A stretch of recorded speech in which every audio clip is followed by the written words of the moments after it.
UDF Karimpuzha panchayat തല തിരഞ്ഞെടുപ്പ് convention നടന്നു. മുസ്ലിം ലീഗ് ജില്ലാ secretary advocate T. S. Siddique ഉദ്ഘാടനം ചെയ്തു.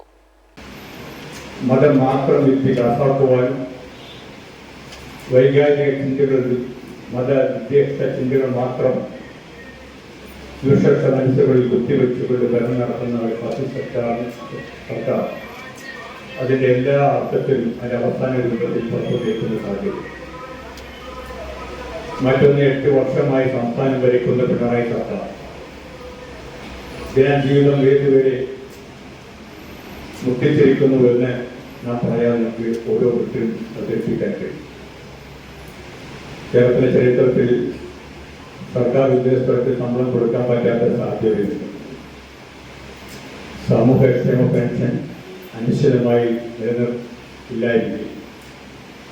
തെരഞ്ഞെടുപ്പ് മുന്നിൽ കണ്ടുകൊണ്ട് ഇന്നലെ മിനിയാന്നുമായി 2-3 മാസത്തെ പെൻഷൻ പ്രഖ്യാപിച്ചിട്ടുണ്ട്. പക്ഷേ തെരഞ്ഞെടുപ്പ് കഴിഞ്ഞാലും പെൻഷൻ കൊടുക്കാൻ എവിടെയാണ് പണം എന്ന് നമുക്ക് നല്ലതുപോലെ ചിന്തിച്ചാൽ. മണ്ഡലം പ്രസിഡന്റ് പി. മോഹനൻ അധ്യക്ഷത വഹിച്ചു. UDF ജില്ലാ chairman Marakkar Mangalam P. A. Thangal, P. Rajarathnam, P. Gireesan, P. Muhammad Ali, T. Suresh, panchayat president K. M. Haneefa, P. Omana Unni, K. Shoukath, N. Hamsa എന്നിവർ സംസാരിച്ചു. CCN കടമ്പഴിപ്പുറം.